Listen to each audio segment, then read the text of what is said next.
അവസാനമായി വളരെ പ്രധാനപ്പെട്ട വീട്ടിൽ അനുവർത്തിക്കേണ്ട, സമാധാനത്തിന് വേണ്ടി അനുവർത്തിക്കേണ്ട 2-3 കാര്യങ്ങൾ കൂടി നിങ്ങളുടെ ശ്രദ്ധയിൽപ്പെടുത്താൻ ആഗ്രഹിക്കണം. ഒന്നാമത്തത്, സന്തോഷം വീട്ടിലുണ്ടാവണമെങ്കിൽ ഏത് സമയത്ത് വീട്ടിൽ നിന്ന് ഇറങ്ങി പോവുകയും അസ്സലാമു അലൈക്കും എന്ന് പോലെ എന്ന് പറയാൻ നമുക്ക് കഴിയണം. അങ്ങാടി കടയിലേക്ക് കയറുമ്പോൾ നമ്മുടെ പ്രിയപ്പെട്ടവരെ കണ്ട അസ്സലാമു അലൈക്കും എന്ന് നമ്മൾ പറയുന്നുണ്ട്, നമ്മുടെ കൂട്ടുകാരനെ കണ്ട സലാം പറയുന്നുണ്ട്.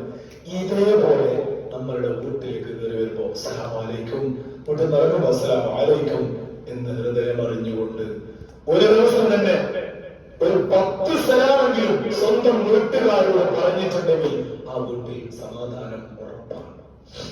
രണ്ടാമത്തേത്, വിശുദ്ധമായ ഖുർആനിൽ സൂറത്തുൽ മുൽക്കും സൂറത്തുൽ വാഖിയയും നിർബന്ധമായും എല്ലാ വീടുകളിലും ഓതിയിരിക്കണം. എല്ലാ വീടുകളിലും വിശുദ്ധമായ സൂറത്തുൽ മുൽക്കും സൂറത്തുൽ വാഖിയയും നമ്മളുടെ മക്കളെ കൊണ്ട് ഓതിപ്പിക്കണം, അവർ ഓതണം. പ്രിയപ്പെട്ട വിദ്യാർത്ഥികളെ, നമ്മളുടെ ജീവിതത്തിൽ സന്തോഷം ഉണ്ടാവണമെങ്കിൽ ഇശാ മഗ്‌രിബിന്റെ ഇടയിൽ ഒരു വാർത്തയും ഒരു മുൽക്കും ഓതാൻ അറിയില്ലല്ലോ. ഇൻഷാ അല്ലാഹ് ഓതണ്ടോ? ഓതാൻ സമയം കിട്ടാറില്ല, പക്ഷെ സമയം കണ്ടെത്തണം. കൂടി വന്നാൽ 10 മിനിറ്റ് 15 മിനിറ്റ്.